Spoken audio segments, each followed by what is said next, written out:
the draft. There are compilations that will not be put into this that will be put into the main video, but I have talking parts where I explain where the compilations will be and kind of you get an idea for time. I'm Sage Cadwell, that's when the video would start, and then everyone is going to list their name. I'm Chickadee Nielsen, I'm Jaden Foster, I'm Anna Jensen, I'm Victoria McKenzie, I'm Mauricio Menendez, and then all together, and this is the Lochsa River. Screen goes dark. And then now, compilation of rapids with hype music, about 10 to 20 seconds. This is what I would put into this time. And then fade out music and video. It'll be a little bit longer than this time, but just for an idea. Fade out music and video. And then I start talking. The Lochsa is home to different species, has cultural significance, and is the go-to destination for river riders in the springtime. The river is located in northern Idaho and receives thousands of visitors every year. The river is known for its yearly celebration, Lochsa River Madness, which occurs during Memorial Day weekend, one of the opening rafting weekends. Here are some clips from Jillian Shepard, who goes to raft the Lochsa River every year with her friends and family. Compilation. Yep. Okay. Who knows? I might have to plan a trip next year. And then in this time, there's more clips and whatnot. More clips.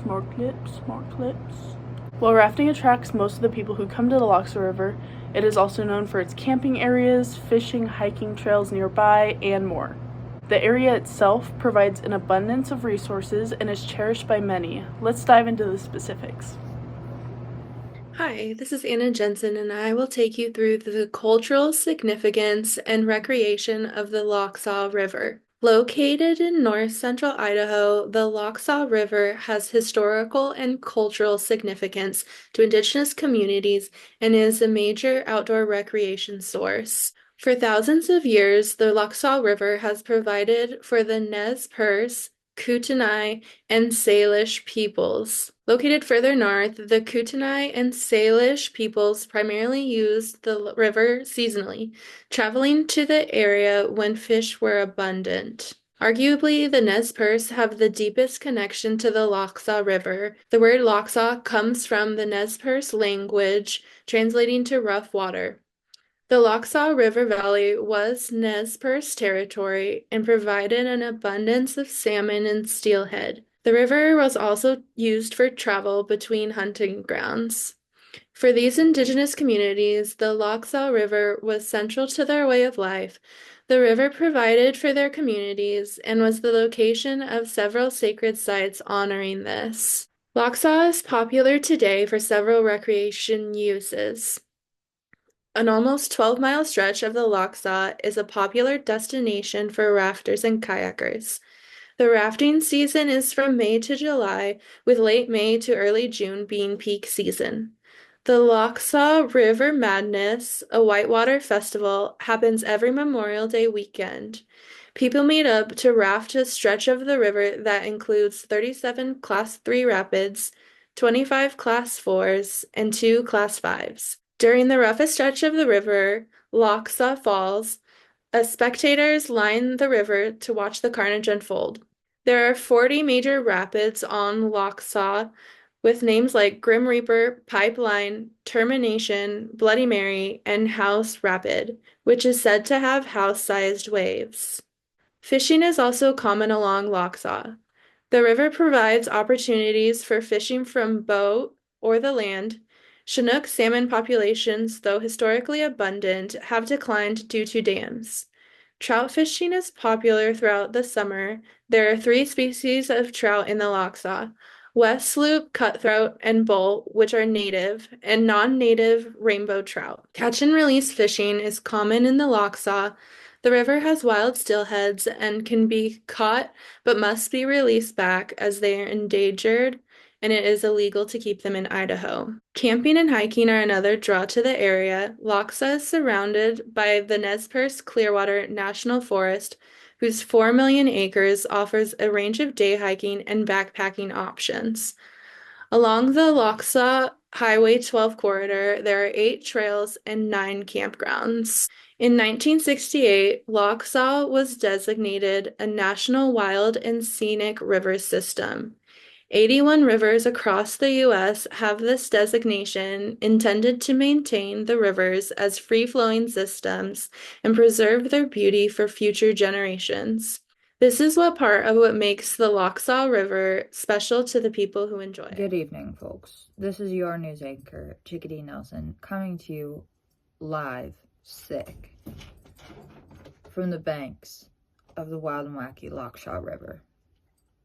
Breaking news. This bad boy has been living the high life since 1968, when it got its VIP pass to the National Wild and Scenics River Club. Talk about exclusive.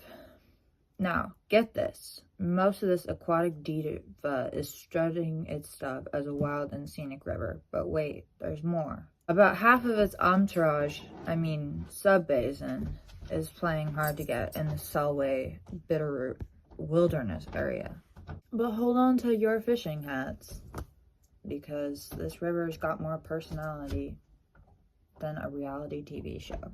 We've got wild river areas, think untamed, unpopulated, and so primitive they'll make your great-grandpappy feel right at home. And then we've got scenic river areas, still wild at heart, above a little access road for us mere mortals. Now, managing these liquid prima donna is like walking the tightrope while juggling fish. It's about balance, folks. Preservation with a side of human shenanigans. Recreation. But here's the kicker. This river's got more rules than a strict boarding school. Since 1983, it's been playing hard to get with the steelhead anglers. That's right, folk. No fishing for steelhead in these waters. Talk about playing hard to get. This has been Chickadee Nelson reporting to you from the banks of the Lochsa River, i.e. my bedroom's sick. The fish are wild, the scenery is scenic, and the conservation is more intense than my eyeliner. Back to you in the studio. To have a complete understanding of the threats to the Lochsa River, I'll be discussing them through a socio-ecological outlook, one which studies the relationship anthropological cultures and activities have on our surrounding ecological landscapes. In order to keep this presentation at a reasonable length, my focus will be starting in 1865, nearly a century out from the beginning of the Industrial Revolution, and when the American West was being increasingly populated by settlers. Around this time, demands rose from the people of Lewiston, Idaho, for a more direct route to travel east to the Bitterroot Mountains. The proposition gained federal attention and funding, and by October of 1866, the expedition had cleared a full wagon trail to the Bitterroot Valley. This trail was barely maintained, and a decade later, by 1877, the desire for a new trail brewed. In 1879, citizens from Lewiston once again ventured into the Bitterroot Mountains, this time looking for a pass at a low enough elevation for the purpose of constructing a transcontinental railway. The expedition was on behalf of the Northern Pacific Railway Company, and the crew deemed Lolo Pass too high of an elevation to be settled on. An alternate route was chosen, further north at Lookout Pass.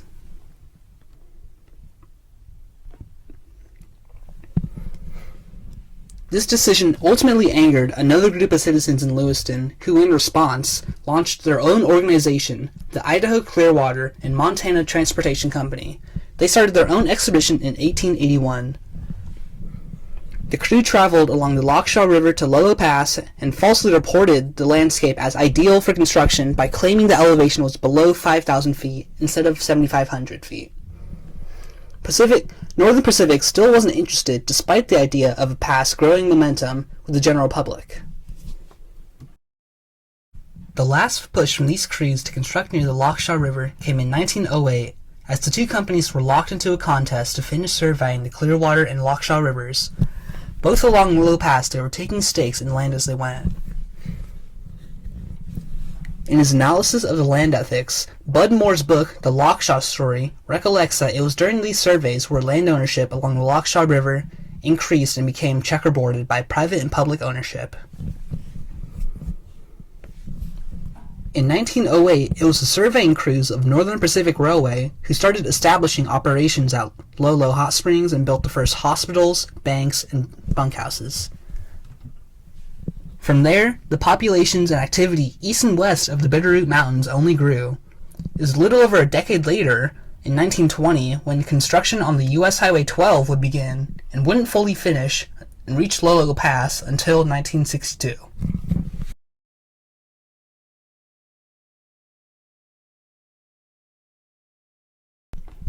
The highway intentionally follows the banks of the Lochsa River to provide a scenic view. Concurrently, during the construction of Highway 12, the timber industry was booming during World War II for most of the United States forests. However, logging picked up in the Bitterroot Mountains during the post-war period and ultimately peaked in the 1980s. A 2008 assessment of the Upper Lochsa Corridor by the Powell Ranger District of Idaho County cites that construction permanently reduced riparian coverage from trees and recruitment of woody debris along many sections of the river. River morphology was also significantly changed with the elimination of some meanders. This shrunk stream sizes completely, altering characteristics such as the rate of discharge and no longer depositing spawning gravels for Chinook salmon, leading to spawning difficulty. Sediment with 25 of the Lochsa's rivers didn't meet the sediment criteria by the state. Powell's report states that the lower gradient C channels are less capable of flushing sediments higher than the gradient A, BA, and B channels. Sediment measures cobble embeddedness and higher in the smaller streams than in the 47 streams where it was moved. Nearly all of the Lochsa's tributaries were also found to have temperatures that exceeded the state's criteria for water quality. One direct cause of this is direct suppression of fire regimes throughout all of the American West. The suppression of smaller-sized but frequent fires throughout the 20th century has resulted in densely stocked and fire-intolerant forests that frequently see severe crown fires. These high-severity fires become what's known as a crown fire and quickly burn through entire stands. Once the shaded habitat has been destroyed, the river will become more prone to an increase in temperature and changing macrovertebrate composition to lean towards non-photosynthetic organisms. This is due to light bouncing off the river and changing the species composition. A University of Michigan study found that groups mostly attracted to lights were midges, mayflies, and scuds.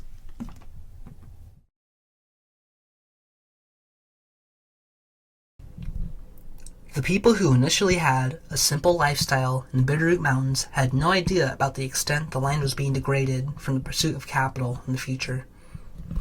Many of them led a simple life in the pursuit of stability and the means to survive with the love of the natural world. The slide towards unsustainable extraction and degradation was a gradual one, done in the pursuit of providing for local economies. After the failed land trades and countless times federal forests had been sold to private timber companies, this just shows how difficult it can be to change people's need to profit off of these complex natural systems rather than keep them functional. I'm Victoria McKenzie, and this is the Lochsa River.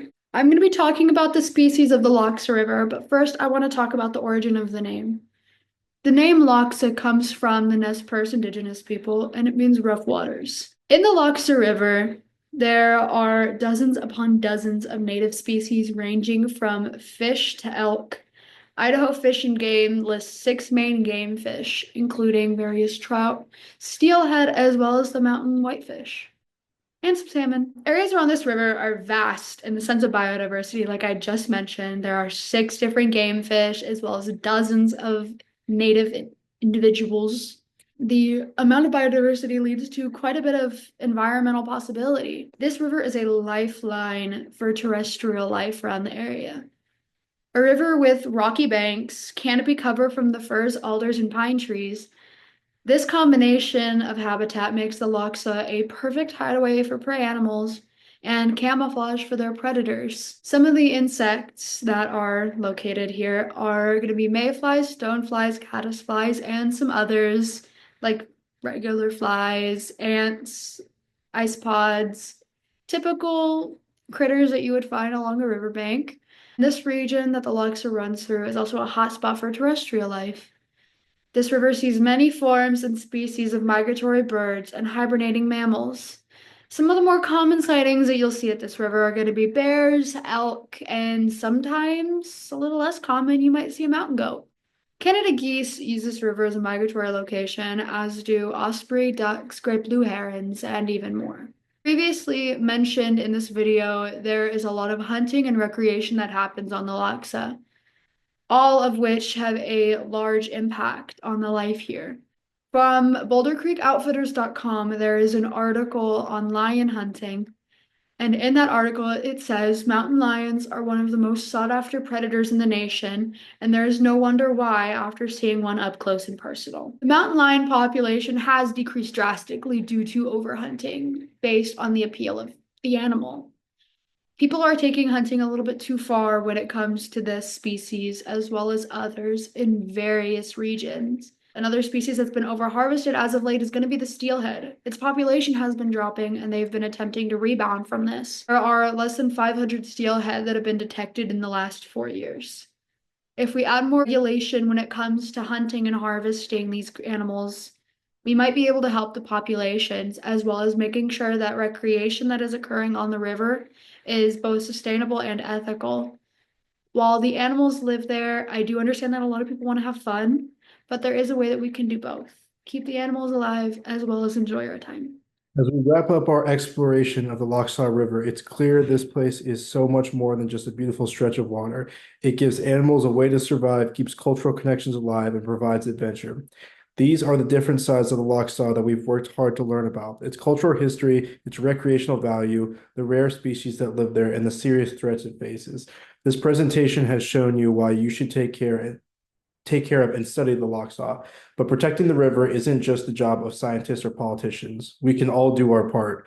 We can all keep the Lochsa wild, thriving, and beautiful for future generations by spreading the word, supporting conservation efforts, or just being respectful of the land when we visit. We can make a difference if we work together.